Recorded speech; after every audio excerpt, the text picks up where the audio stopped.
Hi, and welcome to the Boat Princess podcast. My name is Nicky Vaux, and I'm your host. I am a boat owner, a marina owner, a director on the Marina Industries Association, and a huge advocate for boating.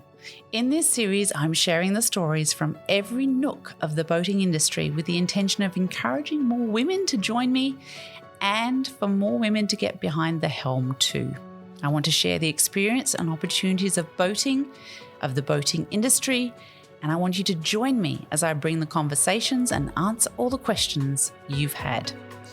Boating is not just for the glamorous and rich and famous. It's full of beautiful and interesting people making the most of our natural environment and getting out there, enjoying the waterways. So let's let off the lines, take over the helm, and escape to the world of boating.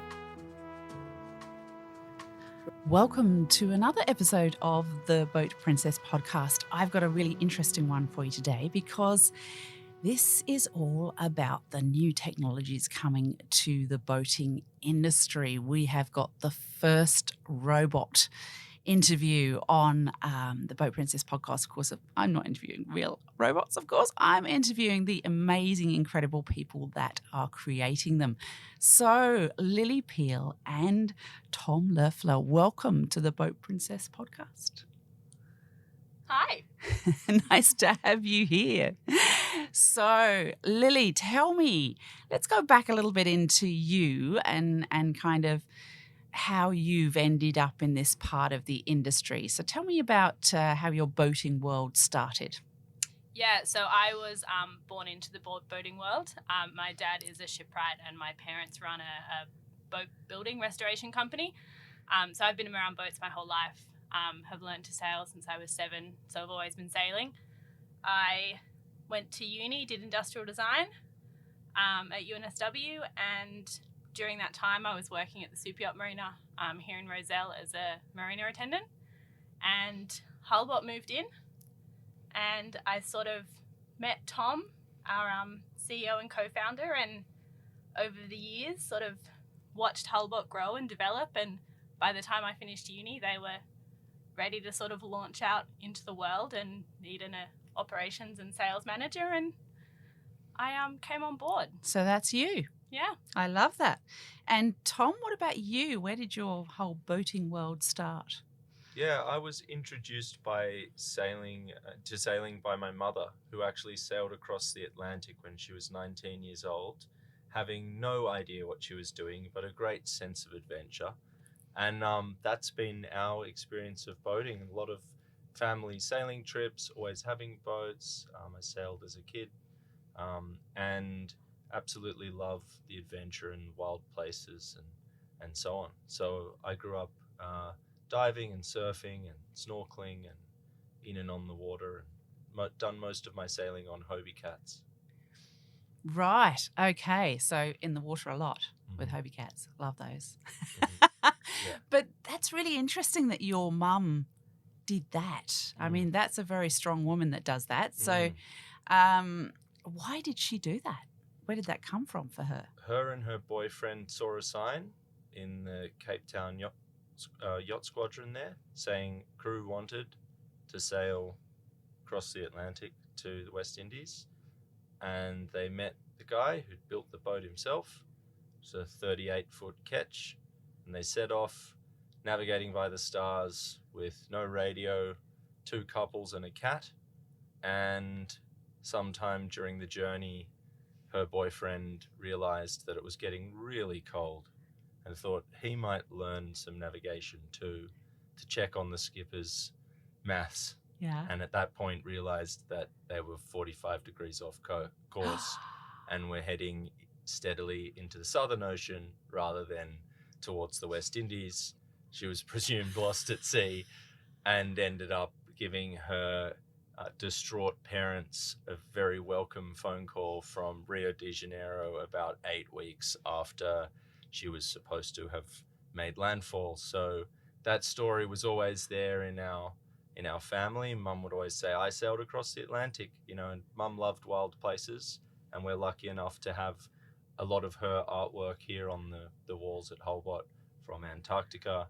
And so, yeah, we grew up with a love of taking care of nature and wanting to do something about climate change and restoring wild environments. And so, yeah, that's my love of boats, comes from the ability to go places in them and do cool things with them. So, Wow, that is quite a story. I'm glad I asked that question. And Lily, you've had some serious sailing experiences, I can imagine, as well. Is there any, can we top that, or can we meet that, or? I didn't. My sailing experience is very much. I grew up sailing on Sydney Harbour, and so I sail cherubs at the moment, which are a 12-foot skiff sailed by 2 people. I sail with another girl, Kathy, and for me, sailing has just been being surrounded by the most wonderful and lovely people, and being able to go to incredible places up and down the East Coast. I've sailed all around Australia. It's been such an amazing experience and opens up an incredible gateway of this community of people that are just, they're my family. They're my people that I'm going to spend the rest of my life going on holidays with and hanging out with, and the romance as well around boats. I come from a timber boat family as well, so it's very much the idea of romance and caring for boats and making sure they have longevity and they're there for a really long time and they're contributing to the ocean and its well-being, and the way that we interact with the water isn't it's not disposable. It's got that longevity to it, and it's got that community around it, which so not as wild as sailing across the Atlantic, but had a few good rides on the boats, that's for sure. I will say that Lily is an incredible sailor, just an absolute natural as a skipper, and we've had some fun sails together, and I've learnt a lot even on the few trips we've had, and you've taught quite a lot of people to sail too, haven't you? Yeah, I've since I think 14 was when I sort of started teaching sailing. I spent a lot of my youth teaching sailing, mainly in the Sabos and then into the Flying 11. So doing a lot of courses, teaching kids, taking kids to nationals, being their coach at nationals. Being involved in that respect, and then now have a lot of involvement in the sort of committee level of the sailing clubs, and that organisation level of allowing these big events to happen for other people to enjoy and turn up to. And there's a few things you mentioned there, which is the thing I love about boating, and that is the community and the family that you feel you have around you because you're into sailing and into boating. I think in society we're losing, we don't know our neighbours, we don't necessarily get so involved in so much volunteer work and all that sort of thing. So that community in boating and sailing, I think, is actually a really important part of why we enjoy being in the boating world. So that's lovely to hear that. So you've both come from a very strong sort of sailing background, and sailors too do tend to have a sort of environmental piece to their love of boating as well, don't they? So here you are at Hulbot. You've created this incredible company. Tom, how did the concept of Hulbot come around? It's a great question and quite a long story, but we like long stories. Yeah, I was lucky enough to always have a workshop growing up, and so had always been making things. I studied design, and I worked as a boat builder. And during that time, I studied naval architecture for 2.5 years, which wasn't for me, before switching back to industrial design. And Hulbot started as a major project for me at UNSW. I had the opportunity to work on something really interesting. I wanted to work on a robot that solved a big environmental issue and a big economic issue that people would pay for, and was aware that this was one possible option, and I had time to research it. And the more I looked into the problems of biofouling at the global level, not just keeping sailing boat hulls clean, but actually the impact on fuel emissions globally, and the impact of anti-fouling paints on marine life, and of course the invasive species, it seemed like something worth spending a year working on, which has turned into many years now, getting up to 10 years. Wow, is it 10 years? Goodness, yeah. Yeah, so along that journey, it started as a concept. What if we cleaned every day? Seemed pretty straightforward. You'd keep the boat clean and you wouldn't have to haul out and recoat, and you wouldn't need divers in the water, and you wouldn't have any invasive species, and the boat would go really fast, and you wouldn't have any emissions and so on. And at that point, everything was possible. You could just make a robot that did that. and we didn't realize, you know, how hard that would be. Yeah. And proceeded anyway, and built a number of robots. Carl Watfern, co-founder and CTO, joined super early in the project, and together we founded Hullbot, and you know, the rest's quite a long story, which I'm sure you'll ask about. So that degree you were doing at Uni of New South Wales, what degree was that? The same one that Lily did. So you've both done Industrial design. Industrial design. Okay. Yeah. And that's interesting at the uni when you do your degree like that. They do. My son's about to do the same thing. He's about to do his major project for electronic engineering. So it makes you think, doesn't it? You've got to sit back and think, okay, what am I going to do? And for you guys, that has now progressed into the business that you now are the founder of. So that's really, really exciting that is the foundation of it, as it were. So Lily, when you came into Hullbot, how was you obviously come into it from a sailing perspective. What was it you brought to the table, and what has your influence been on the development of Hullbot, do you think? Yeah, so when I came into Hullbot, it was very early days of sort of going public, of showing people the robot, of going out and cleaning boats regularly, of interacting with customers. So my experience in the boating world sort of prepared me for that customer interaction and customer discovery, and that's sort of what I ended up doing in the company. So I sort of put it out to the world and took over the pilot program, which we've been running in the harbour, I think for 18 months now, and started interacting with customers, started getting new customers on board, demoing the product to different people, so taking it to clubs, taking it to associations around the harbour, and really starting the process of education and teaching people about what we're doing, our mission, our goal, our values, and how the robot works, and sort of, you know, starting that conversation around the community of boating of there's another way for us to tackle this problem, and there's another way for us to help care for our oceans and still enjoy that lifestyle of boating that we're all here for as well. Well, that's right. I mean, we really, as boaters, have to look after our oceans, because if we don't, that's our environment of enjoyment lost. So we do have to be incredibly careful about that.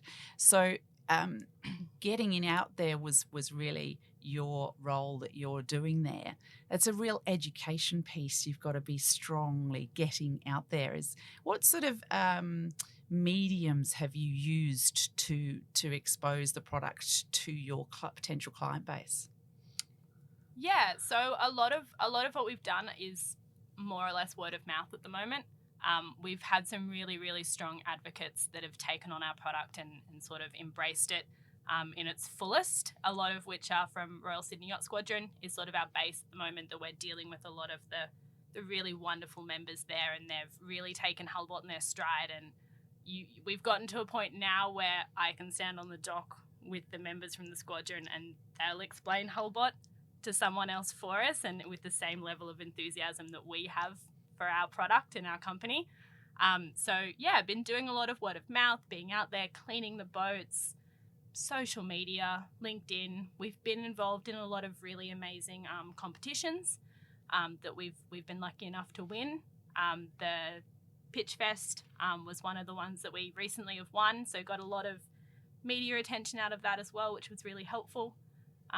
But yeah, just I would say we've done quite a lot of direct outreach to specific individuals who can both be early adopters themselves, but spread through their networks. We've found Instagram to be a powerful tool for communicating us as a startup, but maybe doesn't have the uptake within the customer segment that we've been primarily targeting. Because they're too young. Gentlemen sailing races. Well, no, they're too old. Too Instagram's young in too young. Yeah, exactly. Yeah. And Hullbot has applications across a wide variety of different segments. So we started with sailors because sailors understand the importance of keeping the hull clean. Yep. And are already using divers as regularly as they should for the most part. And so we've been very lucky to be able to deploy a product successfully in that segment for over 2 years now. But we're expanding into other areas, which... Yeah, I was going to love ask you, about. which sort of markets are you targeting? Commercial or just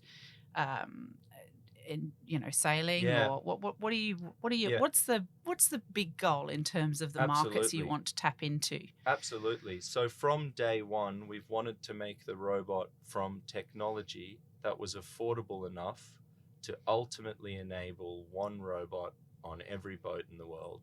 No matter how big or small, it'll have access to a robot that goes in the water and cleans the hull once a day or overnight so that the boat remains clean at all times. And that was a pretty ambitious goal. Yeah. And so we realized pretty early on, let's make a few less robots and let's use them on lots of boats. And so we offer fortnightly cleaning to sailors. Okay. And that's what we called the pilot program, and we've been doing that for a couple of years now. But the vision is to deploy robots through marinas and charter fleets, where a small number of units can clean many hulls. Yep. To deploy robots on ferries, where we offer clean hulls as a service, saving them fuel and reducing their other operational headaches. And then to make slightly larger robots, which are applicable across the fishing and naval and commercial fleets at large. And cruise ships, we're going to get that big? We will get into cruise ships, Yeah. both for the hulls and for propeller cleaning. And we should mention that Hullbot does inspections as well as cleaning, which means it's an excellent tool for port security, for hull surveys and inspections and monitoring of invasive species and condition of structures and so on. So we're heading in a lot of different directions. Yeah.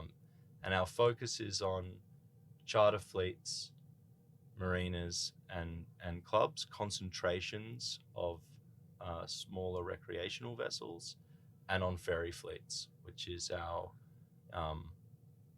it's probably our single biggest focus at the moment. Yeah.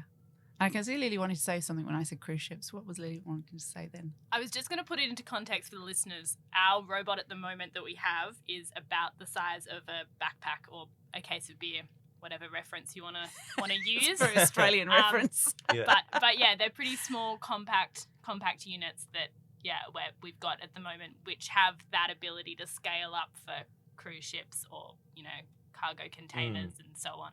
Yeah, because I remember that. That moment in New Zealand when that cruise ship was going to go into New Zealand, but they said, no, you can't come in because you've got an invasive species on the hull. And divers had to go out to that open ocean and dive underneath that cruise ship and deal with that. I would much prefer a robot doing that than good human beings. So we think it's about 6% of vessels failed their biosecurity requirements of New Zealand last year. There you go. And so that's increasing. Now, Australia actually has the same regulations, but at the moment, we're not enforcing them. And part of that is to know what's there, you need to put divers in the water. Yes. Or robots in the water. So this is coming, and it's going to change the way boat hulls are maintained, but also the way we keep waterways protected from invasive species and ports secure in general. So Yeah. very exciting. Yeah. So I'm guessing the ideal scenario, I mean, yeah, we're talking about a lot of boats in the world, right? Yep. But I mean, I think there's 12.5 million boats in the US alone. So yeah, that was a big goal, putting a hull on every boat. We'll get there. We'll get there. Well, so recreational boats I'm talking about, we're not even getting into the shipping. So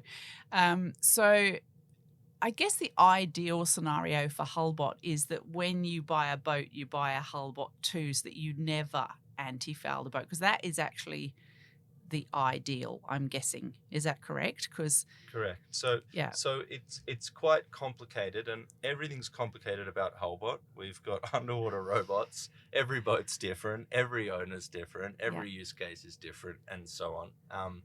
So to simplify it a little bit, we can clean hulls that have traditional soft ablative anti-foul by using soft brushes, using the robot very gently, and just carefully taking the slime off the surface of that soft anti-foul.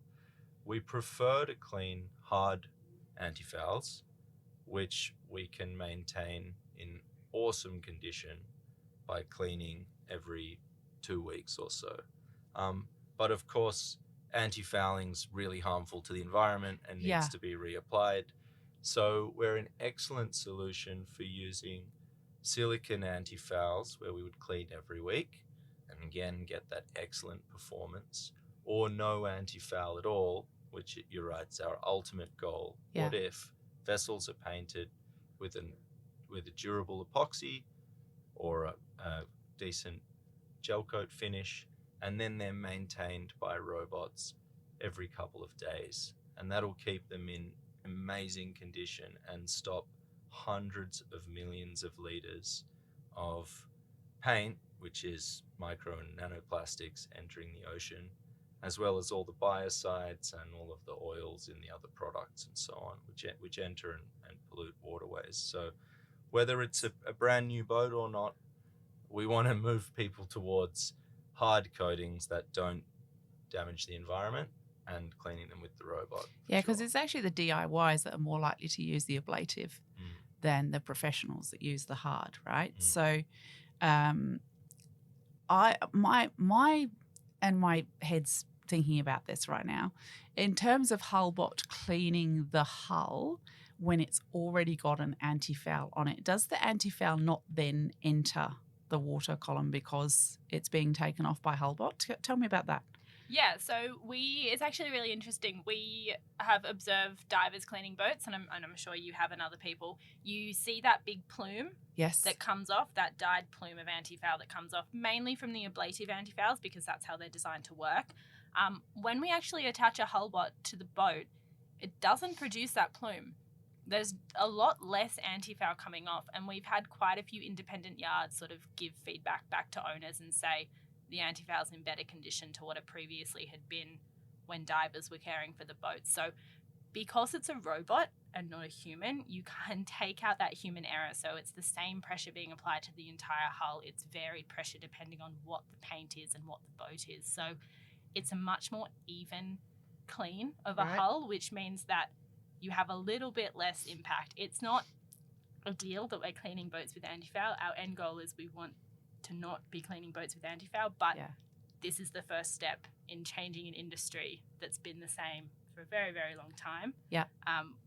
We still need to go through that process of education and learning and seeing how this industry can adapt to new technology like this, and that'll be a longer process, but we're hoping we'll get there. So that turbidity of that plume the fish have to swim through is much lower with Hullbot than it is with, as you say, the divers, which I've never been a fan of the divers going under, and one, because it's so dangerous for them, but two, because that you can see it. It's the anti-foul coming off into the water. It's a common question, will the robot damage my anti-foul? And and also, what does cleaning mean? So ideally, cleaning happens very regularly, right? And some sailors do it fortnightly or weekly. A lot of other boats don't clean at all or nearly often enough. And if you clean infrequently, you're removing shells. And if you're removing shells, you're using a lot of force and you're probably damaging the coating below and removing, significant amounts of coating. And the impact of that is everything that's taken off during that intensive, infrequent clean ends up in the water. And the end result is the coatings below are damaged, the hull condition is rougher, and that leads to the boat fouling quicker and not performing as well in the first place. Thus, people sometimes have a hesitation to clean, whether it's with a robot or whether it's with a diver. And you see this night and day difference between people who clean regularly, who swear by it, and they might use a hard, and they pay for divers, or they pay for our cleaning service, and their hull is in a much better condition year round. They get a longer life from their anti-foul. They extend the time between reapplications, and we love seeing people make that. When you can see someone see it, the transition happen, and they've never done it before, it's really awesome to see how stoked they are and how much of an advocate they become. Yeah, I think that's the really interesting thing. Our robot navigates underwater using cameras, and it takes photos of what it sees under the water, produces maps, and that's then how our robot navigates on its own underwater. So an extension of that is that we offer a before and after report to visually show the condition of the hull. So it's really incredible to watch the customer journey of people as they come on board with Hullbot go, no, my boat only needs to be cleaned every 3 months. I don't want it cleaned any more frequently than that.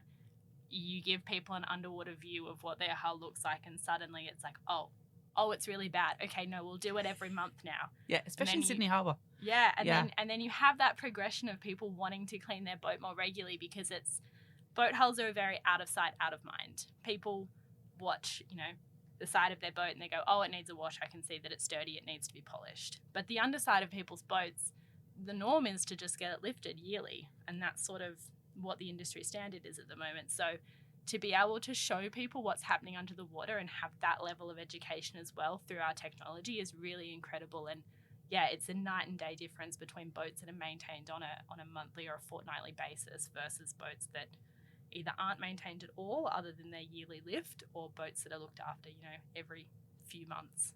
Yeah, and there is a huge difference between boat owners in that space. I think we need to educate while we hear about anti-fouls in general, that having a professional do your anti-foul on a boat can make a massive difference to just how good that anti-foul is and how long it lasts, but also where your boat lives. So, for example, if a boat lives in my marina at Empire Marina Bobbin Head, at one of mine, then the growth is very slow. If it lives in Sydney Harbour, in certain areas of Sydney Harbour, it's incredibly fast. So the fact that you can pop the hull bolt onto it to allow that length of that anti-foul to go longer on a Sydney Harbour boat is really good. But also the quality of the application of the anti-foul in the first place is really important. So we, for example, use a hard, and we do it actually as thin as we possibly can, because that is what it should be, because the more we put on, the heavier the boat gets. And again, we're back down to fuel consumption again, right? And it will build over a number of years, and then you have to have it sandblasted and blah, blah, blah. But what I am interested to ask you guys is, I totally get especially for the sailors that are racing, they really need a clean hull all the time. But I'm guessing we're suggesting Hullbot it's kind of an in addition to, not anti-fouling as such, but potentially lifting and caring for the boats, because it is actually incredibly important that we lift our boats once a year, not necessarily for anti-fouling, although that's what we normally do at the moment now, but hopefully Hullbot will change that. But there are things that we check when we lift a boat every year. So it's things like the shafts are not wobbling around. It's things like the skin fittings are okay. It's It's things like the props are actually as they should be, and that's actually a really important thing. So I do think we need to educate here that having a hull bot is not the only solution to the care of your hull. So Tom, talk to me about that. Yeah, so I would agree. It's really important that boats come out of the water. And the question is, when do they come out of the water? And when are these things that you're talking about detected? So if we could pull boats out after there's a problem with a prop, and say we detect that with the robot's cameras, and then book it in for a lift to fix that problem, rather than doing them on the cycle of coatings and saying, look, the prop's a bit damaged and we're probably using 5%, 10% more fuel, but we'll fix that when we come out in 9 months' time for a recoat, right? We should be inspecting these things continuously and pulling boats out to do whatever needs to be done at the time that makes sense for that purpose, rather than on the cycle of docking. The other thing I would mention that's important is the impact of even very early stage slime on fuel consumption is not necessarily well understood. Yep. We think that the more regularly one cleans, the more and more and more benefit there is in terms of fuel savings. So the idea is not to mitigate the growth of the occasional shell or not let the shells get too bad, but it's actually to keep the hull free of even the slightest amount of slime year round. And we're validating that at the moment by cleaning ferries, which have very consistent and detailed data on their fuel consumption. And it shows that, cleaning the hulls regularly with a robot saves a lot more fuel than cleaning intermittently with divers. And you're absolutely right. We've had these discussions with a number of people who've said, we inspect just when we're supposed to. So we might inspect this fishing vessel at every 2 years, and we pull it out for an intermediate docking at 3 years, and the coatings last 3 years, and we don't dive because diving damages the coating and so on. And you have a look at the hull. Not only is the hull in bad condition, but there are lots of problems that really should be fixed straight away. And that boat should come up and have those problems fixed in, say, a 12 or 24-hour period, and then be put back in the water straight away so that it can have the benefits from those repairs early, rather than doing this block of work in line with the painting cycles. So you're totally right. Boats have to come out of the water. There are other technologies that have a role to play for sure. Ultrasonics have a place in certain areas. Anodes and cathodic protection is really important, and it depends on where the boat is and how often it moves.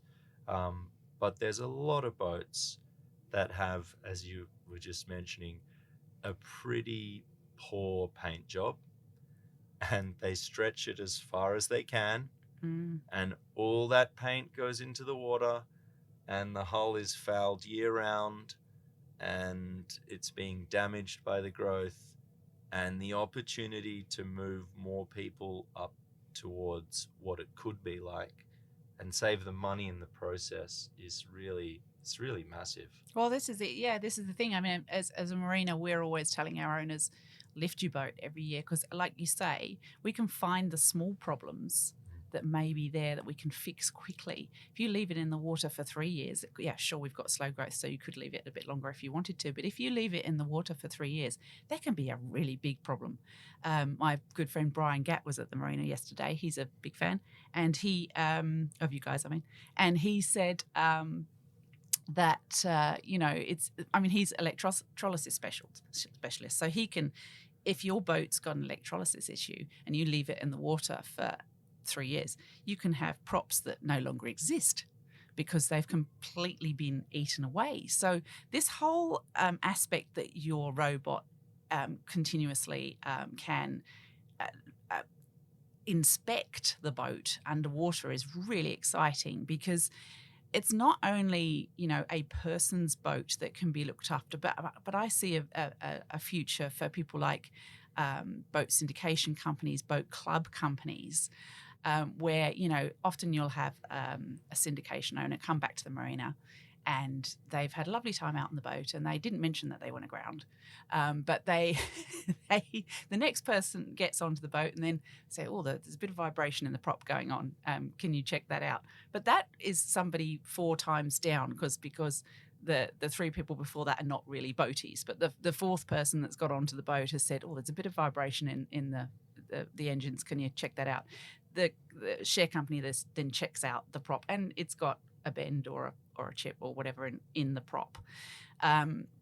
If they've got a hull bot sitting on that boat, they could pop it down for an inspection after each use, presumably, and then solve that there and then. Am I right? Yeah. So that's you've hit the nail on the head there. Syndicate companies, generally what happens is they'll bring their boats back after someone's used it and they religiously check that boat. And when you're operating a syndicate company out of the Whitsundays or the Northern Territory, where it's not always safe to have a diver go in the water and you've got that human risk element, having a robot have that capability to go in the water every time that boat comes back in and do a full inspection and make sure that that boat's in safe working order is a really, really vital tool we see. Mm. And it's important to realize that not all inspections are created equal, right?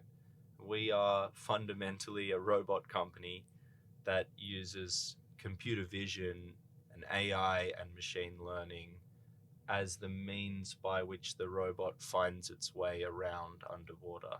And that unlocks doing digital comparisons between things where you will pick up changes that are not obvious to the human eye.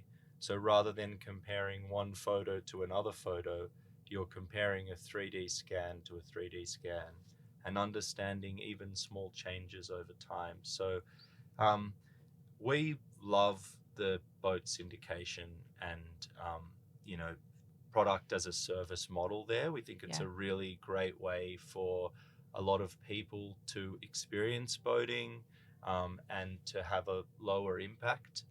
And it enables the cost of doing things which are more environmentally friendly or more advanced to be amortized over the whole fleet. So to give you a sense of how we would deploy in that context, our robot has a base station, which we call a pod. So we have a robot and pod system. The pod is able to lower the robot into the water on its cable, manage that tether whilst it's in the water, and then retract it out again, where it then recharges and is ready to deploy a couple of hours later.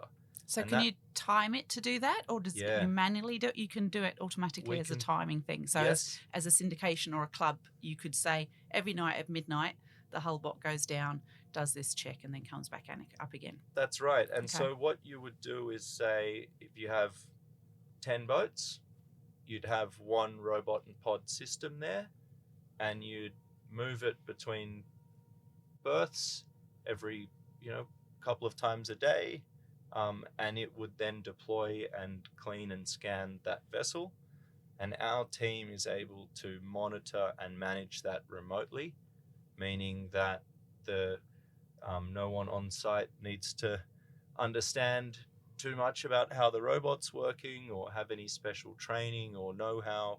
As long as this backpack-sized unit is in the right location, we can schedule it or connect to it, and suddenly there's a robot in the water cleaning and inspecting.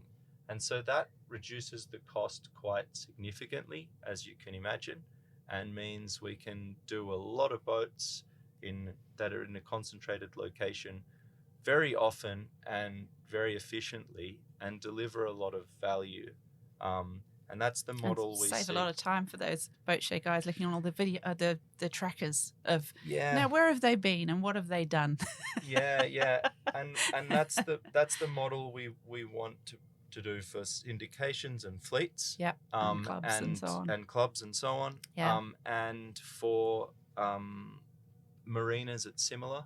You know, a number of robot and pod systems on site can deliver weekly or fortnightly cleans for dozens and dozens of vessels without requiring people to travel there or to learn anything about how the product works. So.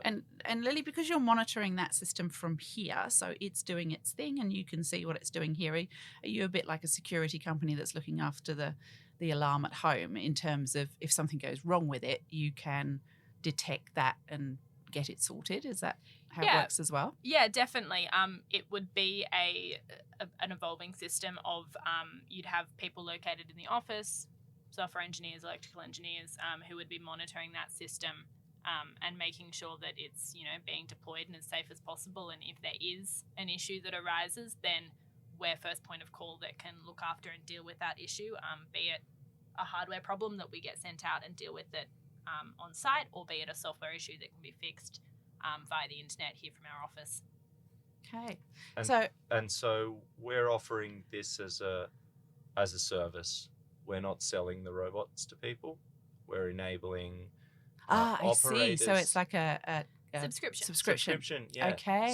So the hardware is on location. Yep. Be that at a marina, on a particular vessel, or being shared by a club, and then there's an ongoing fee that's calculated based on the size of the vessel and the frequency of cleaning, and then we take on the responsibility for everything related to the robot remaining functional and its charging, its spare parts, its maintenance, and all of those things, and that enables Well, it customers enables people to not to have to invest. Yeah. I mean, I'm guessing those robots are worth a fair amount of money, right? So, if you're doing it in that method, it becomes far like boat clubs and boat syndication. Frankly, it makes that far more available to a bigger group of people, doesn't it? And that's how we've been operating as well with this pilot that we've been doing in Sydney Harbour. Is we have every month people pay a subscription fee. And that fee is determined by how many cleans that they have during that month. So you have that monthly reoccurring payment that you're paying, and then you get your report with that as well that shows you the condition of the hull, and you get that updated information as you go along. So you're subscribing to a service. You're not having a product that then you need to learn how to use and implement and put in your boat, and it's not your responsibility as such. It's a service and it's a system that you're giving money for every month, and then we deal with all the hard stuff. Okay, so you mentioned earlier on at one of the clubs you've got a robot doing cleans at certain boats every 2 weeks. So that subscription, presumably, how does that work? Does it spread across those boats, or does each individual boat owner pay for 2 weeks? How does that work? They're individual boat owners paying for a fortnightly clean who have an ongoing direct relationship with Hullbot, where we provide a clean and monitored hull as a service. Okay, and how do you liaise with the club in terms of installing that Hullbot in? Presumably, it's on the marina somewhere. Yeah. So how do you liaise with that? So we have been operating this pilot for the most part without the pods, because a lot of those vessels are on moorings. So we travel to them and move the robot around. But we have partnerships with a number of marinas where we've demonstrated the pod. It's fully functional, able to deploy and retract the robot, and do all of those things. And it's it varies based on the location. Do you want to mount it on a boat? Do you want to mount it on the dock? Do you want more pods, or do you want to move them more often? We can vary all these things over time. The robot that we've done the majority of our hull cleaning with, that people will see on our website at hullbot.com, about 3 years old now, Yeah. and is being replaced at the moment by a new robot that a lot of our customers have seen, but that we haven't shared with everybody yet. Ooh, that we'll launch heard it later first. this year. And that robot is, as you would imagine, better in every way: faster, stronger, smarter, able to do more things the other one couldn't do, and really is going to change the way that we operate. We think that robot is suited to vessels up to around 200 feet. And again, ultimately, we are going to be putting robots, whether it's one on every boat or several on bigger boats. Yeah. We've got the ambition to get this out there and offer it to people of all walks of life and at all price points. But for the moment, clubs and syndicates and ferries are really our targets. Okay. All right. And okay, so supposing I were to take on this system at our Freedom Boat Club at Empire Marina Bobbin Head, it has, because one, because we're a marina, and two, because we're in a national park, it has an EPA license, Schedule 1. Do you guys talk to the EPA about it, or do we have to do that? How does that work? We're very active in that space. We've been part of several years' worth of submissions to the various in-water cleaning guidelines. So to backpedal a little bit, you asked earlier, does anti-fouling come off into the water when we clean? Another question people often have is, does biofouling come off into the water? Do we clean? Yeah. Or when we clean, and do we collect that? And the short answer is no, we don't collect it. We clean early and often enough that very little is coming off at all. And you can imagine what you would remove from a boat that had a hard anti-foul cleaned every week, that was in your marina with slower growth rates. It's very, very little, and it's nothing that's not already in the water anyway, and it's nothing that's not coming off the boat into the water anyway. Yeah. So we've had our environmental assessments done, and we've won quite a lot of awards for this approach, both in Australia and internationally. And we're very confident that not only would this meet all the current and future planned regulation in this space, that it would enable a really great story for marina operators in general to do the right thing and to show that they're adopting new technology and clean technology that prevents harm to marine ecosystems. Additionally, I should mention, we can clean the marina and inspect the marina assets as well. Oh, there you go. We can do it all. We can do it all. Quite useful. Yeah, we Because that's something we spend an awful lot of money on. Yeah. We think they should, again, be cleaned regularly rather than cleaned occasionally once it gets really, really bad, right?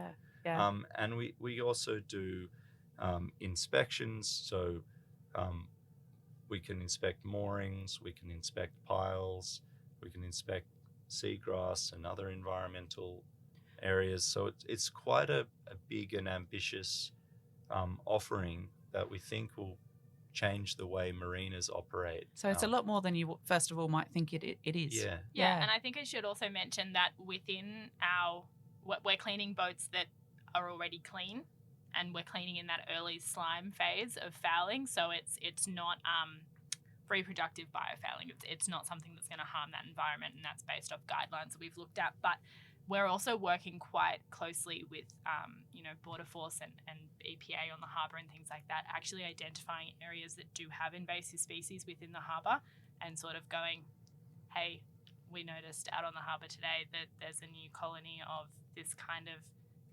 growth that's happening. Have you learnt about that one yet? And working closely with them to make sure that the harbour in general is staying as safe and good as it can be. And if a super yacht has this on board and they're going from one port to another, they can clean before they go, so they're not taking that invasive species with them to the next port. And so that they're saving 10%, 20% of fuel on the journey there, right? And so, this is a big problem where we've all seen with COVID the importance when you think of invasive species, right? Yeah. It's not about just some got in. Yes. It's kind of, did any get in or did it not get in? We saw that with COVID, right? It's an exponential problem. It's about stopping the spread by not letting any of it come in. Yeah. And in the Australian context, there are 60,000 large vessels entering Australian waters every year. And the current inspection rate is somewhere between 1 in 2,500 and 1 in 5,000 gets some sort of proper visual inspection that would meet the guidelines that are being implemented in New Zealand under regulations which Australia has also adopted, right? Yeah. So this is going to change pretty fast from, at the moment you can't enter a different state with a piece of fruit in your pocket. Yes. But your hull my your sons hull love that might piece have card you have to fill in on the airplane. They're like, yeah. why do we have to do this every time? Your hull might have 1 or 10 or 100 kilos or several tons of stuff on it from but don't wherever. bring those bananas in. Yeah. And then no bananas on the boat ideally. That apple you picked up on the aeroplane is not allowed. Yeah, that's right. Is that a piece of mud on your shoe? It's like, no, it's just my fouled super yacht that's been to 8 countries in the last 6 months and is going to now circumnavigate the country and go into lots of pristine areas. And then people say, "Oh, you're not going to clean it, are you?" Yeah. Well, no, we're going to keep vessels clean, as you say, year round. But before of course, it gets here. Before departure, before arrival, in deep water. Yeah. All these different things are all aspects of the way we need to change. And going to what Lily said earlier, they become a problem when you can see them. Yes. People don't fix problems they can't see. And robots enable that vision underwater, especially robots which use vision to find their way around. Yeah. So there's a big opportunity here to change the way people perceive the problem. And to your point, Nicky, like people would lift more if they could care about the hull as much as they care about the top sides, right? Yes. They can't see it. Yeah, exactly. They would come out all the time and say, "What's that? What's that? I need this. I want to. The whole bot's done a great job, but I want a mirror finish. Yeah. Like, let's come out every 3 But months. also, timber boats, for example, I mean, imagine if you could catch woodworm before it even got a hold because you've had that inspection done, That's something that I've come from that wooden boat background, and my parents are quite passionate about that side of things. And it's really important for timber boats. Timber boats are one of the most ecological way of boating. You've got a boat that's been around for 150 years. I've got one myself. And as long as it's maintained and looked after and you catch things like woodworm really quickly and efficiently. So we've done a lot of work with them of doing surveys of the boat underwater, and you might not know if a boat needs to come out of the water or not, but if you can do that quick scan and you can catch that, then the boat's sitting out of the water and you're paying for it to be out of the water for 3 days, not 7 weeks, while you replace 12 planks and recork the entire thing. So and it makes it easier for the marina too, because we can pull a boat out and they're just wanting an anti-foul, but then all of a sudden it's there for 2 weeks because it needs a whole bunch of work done to it that we weren't aware was going to be there. So that mucks up the entire schedule for every team that is on that, the shipwrights, the anti-foul team and everybody, and it blocks up our entire schedule of there was supposed to be another boat there that week, but we can't do it now because that one's sitting there having it done. So it's going to actually hopefully improve marina hardstand efficiencies. And I think that as well, we're seeing this huge boom in boating in Australia and around the entire world. There's this exponential growth in the amount of boats that are being purchased, looked at, used. Syndicates are really popping off at the moment. Everyone wants to be a part of this world, and real estate's at a commodity. Waterfront real estate, there's not a lot of it left for boats to be pulled out and serviced and looked after. And so in order to allow boating to continue as well, you need to have different forms of technology that allow for boats to be out of the water for less periods of time, for maintenance to be more efficient, which then, helps the pocket of the owner because your boat's not up for ages. And yards can go through this cycle of all of these boats that need to be looked after and serviced. It's not just whoever was at the top of the waiting list gets there first. It's what boat needs to come out in what order and for what maintenance to be done. And yards can plan that a lot better if you've got better understanding of what's happening under the water and you've got that, longer list of inspection that's been happening over time. Yeah, absolutely. That's good. So good. Yeah. And in terms of, I'm interested to understand how, obviously when we look at a boat, a hull's easy to clean, but you've got chines and you've got props and you've got shafts, and does it do all that as well? You want to know about our 6th generation robot? Okay. Tell me about that one. No, so to give you a little bit of context, we've built quite a few robots over the years, and we've tried lots of different styles of cleaning attachments and so on. And we've built lots of different brushes, and we've operated them on boats with all of those things, from timber clinker hulls and catamarans and boats with really hard chines, and we've got beautiful high resolution images of some really difficult stuff under there right now. Most of the boats pretty straightforward for the most part, and the hard to reach areas get pretty difficult. Bow thrusters. Yeah, absolutely. All those absolutely. bits. Now that part's understandable because anyone who's cleaned something or who knows boats can put 2 and 2 together and be like, it's going to be easier to clean the open areas than it is to clean the through hull fittings. What's maybe less obvious is how hard it is to do any of it with an autonomous robot in the first place. And, fair enough. And so the problem for us, despite doing all this, all these different versions of robots on the cleaning, in different cleaning attachments and so on, we recognize that the hard problem to solve is actually underwater autonomy. It's how does a small robot use its onboard sensors and its onboard computers to find out where it is under the huge variety of conditions that exist in the water, right? Yeah. Waves, tide, wind, push the boat around, they move the water around. It's a very dynamic environment. You have turbidity and bubbles and objects in there. It can be fish. It can be very dark under the middle of the boat and very glary near the surface. Portions of it are moving in and out of the water as you're trying to clean them and so on.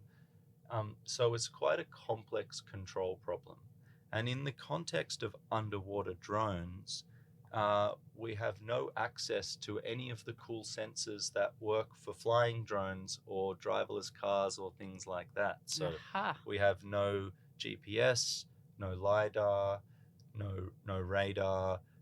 We can't use wireless communication because it doesn't transmit underwater. Of course. If you imagine making a driverless robot that cleans a boat using your fish finder, you can understand that it'll be a slight problem. You get a kind of bunch of noisy blobs on the screen and you're like, how do I write code that understands how to do this in 6 degrees of freedom and 3 dimensions over time and so on. So by solving that problem first, we've given ourselves the time to build the full stack of the robot that can find its way around and do all the easy bits by itself. Yeah. And with our latest generation, it'll also do all those tricky areas with a human giving it some support for the hardest 10% of the boat, say. And we, the design spec of that robot, which we're like actively preparing to make photos and videos of and show you and others as soon as possible. But it's already there. It's working really well. It cleans above the waterline, and it cleans props and shafts and all those more complex areas. And it does it pretty fast too. So we're confident that we can cover not every boat in the world, but like some pretty complex areas. And we're not saying it's easy. We're saying it's incredibly difficult, which is why no one else has done it, given that it's such a huge market and such a big problem, right? Exactly. It's You've sort also of like, justified all those very intelligent-looking people out there. Everyone at Holbot looks very brainy, I have to say. If it's true. Yeah, and look, a lot of our team are I say out there, guys, because we're sitting in a glass-fronted sound pod, just to explain that to the listeners. Yes. So we can see the engineers out there doing their hard work, but we, they can't hear us, which is it's. Of course, they've got a sound pod at the Holbot. Of course, they have. Yeah. So imagine a robot about the size of a case of beer that has brushes on it that can lower itself into the water and then very quickly move around all the open areas of the hull, and then can stick its cleaning brushes into and around hard to reach areas, as well as then clean any scum off from about a foot off above the waterline. Yeah, amazing. And then go back into its little pod and recharge and go to sleep and send you a beautiful report that says everything looks job done. The same as yesterday. Yeah. And what this means for us is we can offer the performance benefits that race boats have to commercial vessels, and that reduces their fuel consumption massively. And their racing ability as a sailing yacht. Racing ability as a sailing yacht is very, very important to us, and we love it. And obviously, we want always sailors. want to win the races if we're from a boat in Australia. Absolutely. Yeah. But sailors don't contribute to climate change that much. And so we're kind of interested in reducing the fuel consumption of larger vessels as fast as possible, because from a robot perspective, a hull's a hull. Yeah. But from a fuel consumption perspective, sailors are doing all right at the moment. Yeah. They use the wind every now and then, thank goodness. Occasionally. Yeah, they do. Yeah, occasionally, yeah. And look, we've tested it with obviously many sailing yachts, and we get people saying, we get customers saying, you're doing my mate's boat, so you better do mine, so it's even. Yeah, I can imagine the competition. Yeah, it's like, well, you cleaned his an hour before you cleaned mine, but I was your customer first, so next time can you clean my boat second and his boat first? Yeah. Yeah, sure. Yeah, and we know this. So look, basically the physics of hull roughness has been studied in great detail, as you can imagine, because it impacts things like how fast Navy ships go. Yes. And how fast submarines go. Yes. And how many tens of billions of dollars are spent on bunker crude and heavy fuel oil every year, right? So it's been studied in huge detail, and it's very clear that even the slightest roughness has a massive impact. Yeah. But unless you're keeping your boat up on the hard stand and cleaning it every day during a regatta, your problem has been, I don't want to take this out of the water for as long as possible, and I'm certainly not paying a diver to come every month or every week. And so people have accepted a status quo that actually, according to physics of hull roughness and the biology of how quickly stuff grows and the limitations of what paints are available or what paints are allowed to be used, is there's a big opportunity there to save fuel. Yeah. And so our opportunity is to reduce that fuel consumption massively. And by the International Maritime Organization's own numbers, and they've done a lot of work on this, biofouling directly contributes to 1% of global greenhouse gas emissions. So just keeping hulls clean could be one of the largest opportunities to reduce carbon emissions, and doing it directly by reducing people's costs. So you're not paying a green premium. Seems like a pretty good idea and keeps us pretty motivated here at Hullbot. But there's a few things in that, all that conversation we've just had. The fuel consumption is massive. The impact that will have environmentally. And I have to say, there are perhaps listeners that are not recognising just how much the boating industry is investing in this space at this time, because electric is not necessarily the answer for boats. I mean, we've got, as I said earlier, 12.5 million boats sitting in the US already that have diesel engines in them, right, or petrol engines in them. And to change all those over to electric, it's not going to work because of the range they need, because of the weight of the electric engines, all those sorts of things. So we need to go to biofuels. We need to look at different ways of fueling those engines that already exist, because the actual environmental impact of changing those all out to a different engine anyway is totally inappropriate anyway. So, but the fuel consumption is a massive, massive difference that you're looking at there. And I know Brian mentioned from Logix Group yesterday, the ferries that you're doing are using 20% less fuel because of what you're doing to them. Did we get that right? Yeah. Yeah. So if we recoat them, we get about 20%. But if they're just as is, we just start using Hullbot, we're getting about 12%. Yeah. So if we do that across the world for all of the boats, that is a massive, massive impact. And then there was another thing you mentioned about keeping boats out of the water for a period of time. And we go back to the wooden boats. You can't do that with a wooden boat. Because it dries and it cracks and it does all sorts of wonderful things, so that it then you're putting things back together again, and again it's costing you more money again. So there's some really interesting pieces here that is not just about what Hullbot is doing. It's impacting across a lot of the environmental space, which is actually really important to those of us that care, that want to see our environment looked after, because it is what we love about boating. It's the beautiful waterways we get to see, and the incredible fish and corals and all those wonderful things. They're actually incredibly important to us as boaters. So, and also I love the safety of the human element. I'm sure it's going to take work away for divers, but I get nervous about, and also the impact of anti-foul paints on people working with them as well.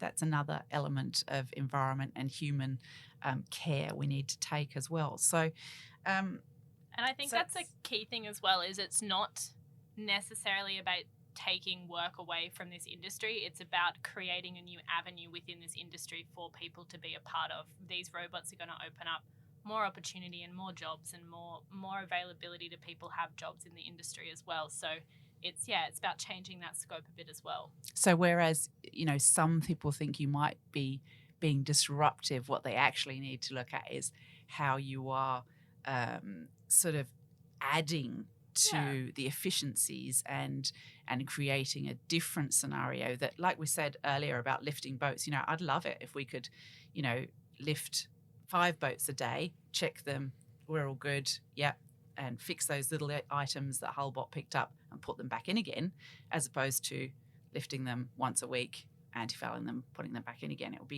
It'd be so exciting to have multiple boats being dealt with and cared for much more so than they are now. I mean, that's a wonderful thing. And that's the same on the diving too. I mean, the more things that we inspect, if we have robots that are going in the water and doing inspections on all the piles that are around, there's going to be a lot of piles that are found to need replacing. And that's probably better work for divers to be doing, and better paid work. Yes. And it can be done in a safer way with the whole site locked out or what have you. Same with moorings being switched over to smart moorings and seagrass-friendly moorings. The same with the work that we do in a whole range of areas. So we want to see people not just have something that saves them a bit of money on their hull, but makes them fall in love with a hull that's in great condition, and they're going to want their hulls pulled out of the water and not just put a bit of paint on themselves because it's a necessary evil, but have this kind of, I really want to change this, and I saw this really cool different shape there, and I want to fare this out, and it empowers the industry.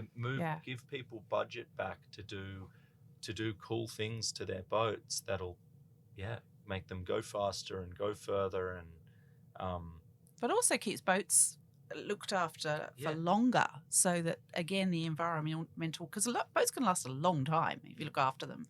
So that again, that environmental impact, if we're looking after the boats and they're not just sitting on a mooring and just gradually dying, that's amazing. Absolutely. And to mention, this is core to our objectives at Hullbot, and it's part of why we maintain the ownership of the robots ourselves. We believe strongly in the circular approach. So the robots should be kept functional for as long as possible because it's on our balance sheet. It's for us to repair and maintain. We're not selling it to someone with the kind of inkjet printer model or the kind of appliance model where you're like the sensor's broken and they're like, well, the sensor's going to cost you 80% the price of a whole new fridge. And you're like, well, that's just a terrible approach. Yes. Instead, you get what you want, which is a clean hull, for whether you're racing sailor or a fisherman who wants the fastest boat to get out there quicker, or if you've got an electric vessel and you need to maintain your range, or a ferry and you need to maintain your timetable, we can offer that to people. And then we will keep those robots running as long as possible, and we're incentivized to make them as durable and as efficient in the amount of materials and resources that go into them, and then we'll recycle them at the end, and we learn from that, and we'll get better and better and better at it, and they'll last longer and longer. And it's part of our approach, and I agree, we should keep stuff that's already there maintained and running as long as possible, so lots of people can enjoy it and not scrap it and make a new one.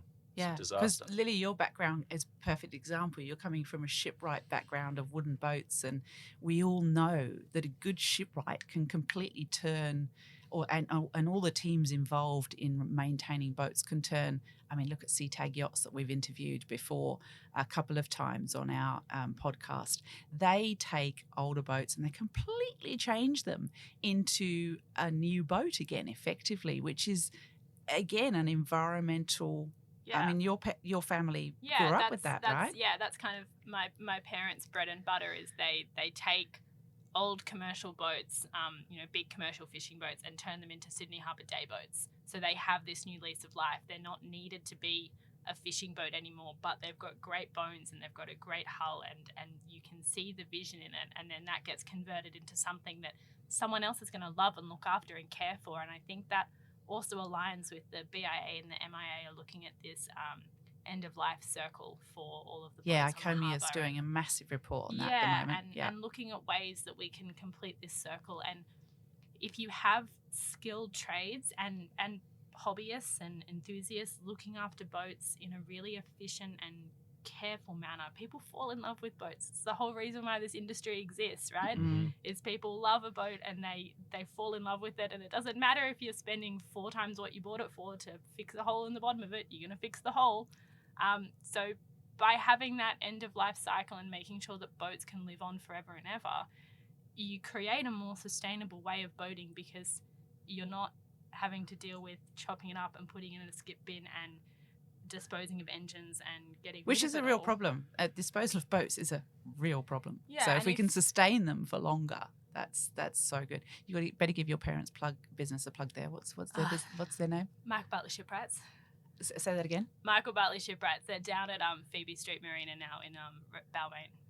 cool. Absolutely incredible. And yeah, you guys don't have a 60-foot hue and pine ketch lying around or anything that you can put some whole bots on the back for me so that I can't live aboard on an anchor out the front of Phoebe Street, because with rents going up and I'm sure we could make something happen. I'm sure we could. There's one that's there. I'm sure we can put you on board. Sure. Yeah. Are you suggesting that? Let's talk do about such beautiful work there. Honestly, they do gorgeous. such beautiful work, and absolutely, highly recommend working with them. Big supporters of Hullbot. They've been very generous with the hulls that they've given us access to, and their knowledge and understanding of the different implementations in which Hullbot can be used. Yeah. I think the core thing is that Hullbot is a robotics company, and we've got this incredible platform, but don't necessarily have the intricate understandings of the industry as to what it can be applied for. So by having conversations with shipwrights and surveyors and boat brokers and owners, we understand the niches of that environment and go, oh, you don't need this kind of brush, you need this kind of brush, or you need us to attach this kind of sensor so that you can do an underwater survey of a boat that's coming up for sale. We can implement that into our technology, and it's having those really open and wonderful conversations with the industry that we can adapt our technology and really work in a really fast-paced way to adapt it to make sure that it can tackle these problems that we never knew existed until we went and had a conversation with someone and realised that was another area where Hullbot can be of use. Yeah, and I think that's what you two bring to you're bringing a boating experience and a family-based boaters to this whole concept as well. So that's really great that you've done that. You haven't said, oh, this is what we're going to do. And that, you've used the experience of the boating industry to give you all of those insights into what it needs to do and how it needs to do it, which is great. Now, you've obviously been developing this product for a long time, Tom.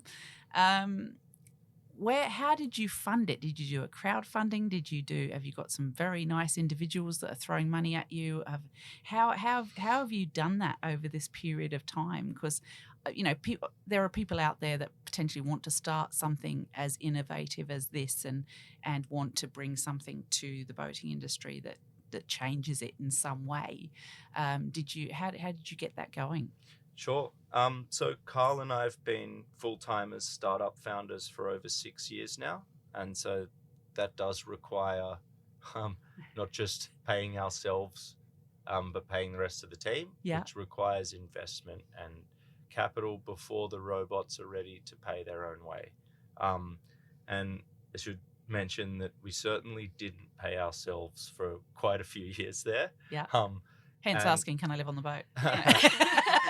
Yeah, look, being a startup founder is really exciting, and it's certainly there is access to capital from angel investors and from venture capital funds, as well as from government grants.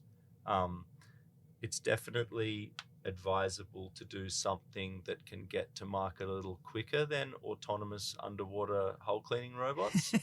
If you're thinking of starting a business, and maybe but all jokes aside, there's never been a better time to be developing advanced and complex technology. I mean, the canonical example is the 3D printer. Yes. We can design something and then have a physical object there, but the truth is, there's some over there. But the truth is, obviously, robots build our robots. Yes. Robots that machine aluminium, robots that assemble circuit boards, robots that do injection molding and all kinds of advanced vacuum casting and so on, which mean that we can design parts in 3D on the computer. We have our own PCB design engineers in-house. We obviously have our own software team in-house, and we assemble and build them here, and that is quite expensive to set up. So we've been reasonably successful in raising money from both the state and federal government for we raised most recently from the Physical Sciences Fund, which is a grant offered by the Office of the Chief Scientist and Engineer of New South Wales, which they give out about $1 million to 4 different companies each year. Yeah. And we were lucky enough to receive that, which really helps. That's great. But for the most part, we pitch to investors. Okay. We have them through endlessly. Another part of Lily's role is making sure that Persuading people to give them the money. shop's clean and the robots are ready, and we give them a demo and everyone's in the right spots and where they need to be. But yeah, we present our plan to investors, who you described as nice people throwing us money. And in return, they get, a portion of ownership in the company. Yeah. Where we've done a number of different fundraising rounds. We're currently raising capital at the moment. Yeah. From a range of funds and high net worth individuals and angel investors.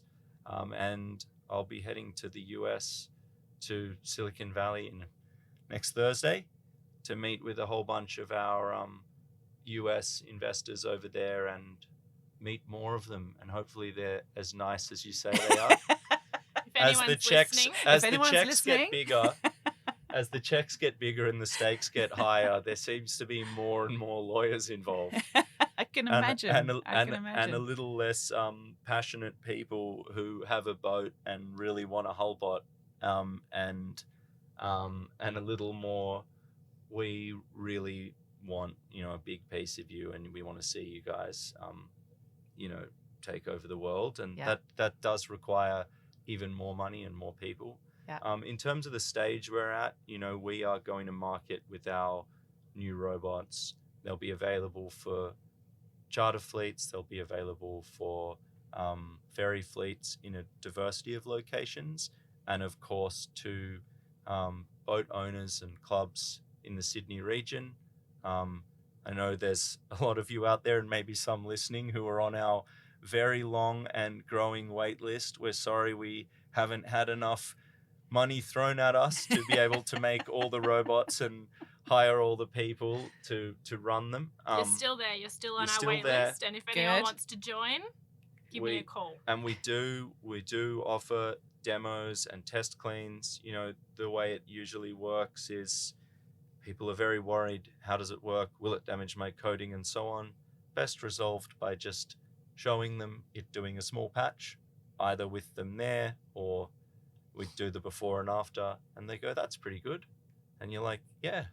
And the rest of the hull's pretty bad, right? What were you worried about? What were we damaging here? Was it the reef, the floating reef that you have under your boat that you haven't seen before? Is that what we were damaging? Because actually what we're trying to do is give you a boat that looks like this other customer's boat that's so smooth. And then they're like, I want it like that, but I also want you guys to come every 3 months. And we're like, let's come back in 2 weeks. We'll start the education. We'll start. And then we come back in 2 weeks and they're like, wow, there's stuff all over it. And you're like, we know. And they're like, but my boat has a propeller. And we're like, interesting. Thank you. We know that too. So we'll be coming. We'll be coming back and offering you all clean hulls. We're also, as you know, like we've said over and over again, doing all these other cool things with the robot. So if you have specific use cases or projects, be they construction projects or survey or analyses, problems you're facing, we would love to see whether our robot as a platform can deliver value to you.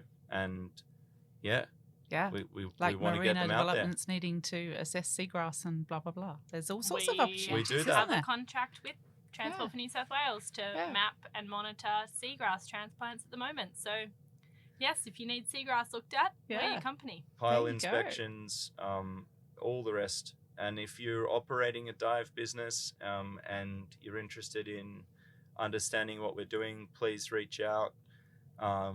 We do see the opportunity for robots to assist in all kinds of operations in all kinds of ways. And supplementing what everybody's doing as opposed to trying to replace it. It's all about making it all better, working well together, isn't it? And we do we do have a reputation of being reasonably critical of anti-fouling paints. We understand it's been the main way of maintaining hulls for a long time. That comes not from a criticism of people using it, but rather just the science around just how harmful it is. I mean, it's pretty straightforward, really. It's put whatever Which kills is why the most it would marine be life nice into if paint. we got to the stage that people buy a boat and hull bot it from the start, as opposed to because we don't want anti-foul boats really being cleaned in the water. We want the really, really awesome version, if you like, is you buy your brand new boat and you hull bot it from the start, isn't it? It depends if it's a hard or a soft. If it's a hard anti-foul and we clean it gently with brushes, nothing's coming off into the water. The problem is that hard anti-foul contains biocides, stuff which kills the widest range of marine life possible, so it doesn't grow on the boat. And harms applicators as well. And so that we see there's going to be a transition, and it enables marinas and yards to offer newer products, and they may even be more expensive products, or products that last longer but are more expensive to apply initially to a wider range of vessels. So there's a real opportunity there to collaborate, and it's going to be different in every context and in every bay. But we are ready to clean whatever the boat already has on the hull. We will just vary our brush, our frequency, our pressure, our speed across the hull, the rotation rate of the brushes, how many times we come over the same patch, and all of those things we can control very precisely so that we're not putting anything in the water or putting the absolute minimum in the water. But I think if the question is, should people buy boats? Absolutely. Oh, God, yeah. Yeah, and they're getting bigger. They are getting bigger. They are getting bigger. But I think, we work as a husband and wife team of Darren Vaux and myself. So my husband is, president of ICOMIA, and he does put so much into the industry on a volunteer basis, and I do as well. And it's because we have the fundamental belief that the more people go boating, the happier the world will be, because it's Blue Mind, good old Wallace J. Nichols with all his research, and sorry, I didn't mean to call you old, Jay. Sorry about that, Jay. We'll take that out. But absolutely. His research that he's done into Blue Mind and all those wonderful things. It's about making boating even better in the future, and certainly not talking about cutting it down or cutting down any of the wonderful things that is boating, because it is an incredible, and like you say, the whole move from full ownership, and full ownership absolutely has its total place in the world as well, because there's things going, and I was going to jump into syndication and clubs there, I'm sure you realise that, but going back on that, there are things going on in the world that maybe some of our listeners don't even know about on an environmental basis, like super yacht owners throwing their super yacht a bunch of scientists for a couple of weeks or a couple of months or whatever it is, and saying, here's my crew, here's my super yacht, here's my food on board, go and do some research. Yeah. There's things like that are happening that probably some people, they look at the big bad white boat and don't realise that's happening. But all of these things that we're doing, and you bringing these products to the market to actually help with that whole message of we can do this better, is absolutely awesome. So I know we've done a very long podcast today because this has been an hour and a half, believe it or not. But it's been so interesting to talk to you. I really appreciate your time. Is there anything that we've missed that you just want to get out there to the folks listening about Hullbot? Get in touch with us at hello@hullbot.com. And Yeah, I think that's the biggest thing. Come say hi. Come give us a call. Chat to us about the product. If you've got any questions, you don't understand something, we're here to explain it, and we're here to work with the industry and learn and go on this journey together. Fantastic. I love that. Thanks, guys, so much. Thanks, Tom. Thanks, Lily. It's been great talking to you. So it's been so lovely talking to you, Tom. And Lily, if people want to see more information about Hullbot, which website do they go to? Hullbot.com. Hullbot. Well, that's pretty easy, isn't it? Okay. And I think Australians are known for their incredible, contribution to the world in invention levels. So I think this is just another one, which is very, very exciting.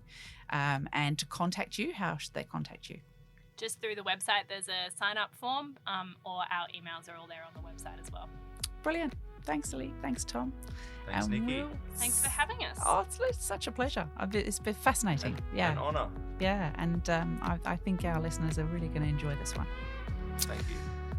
So we will see you on the water soon. Thank you so much for listening to another episode of the Boat Princess podcast. I hope you've enjoyed it. And if you'd like to know more about what I do and where I am, then you can follow me on Instagram at The Boat Princess. You can also sign up to my newsletter on my website, which is theboatprincess.com. Take care of yourselves, everyone, and hopefully we'll see you on the water soon.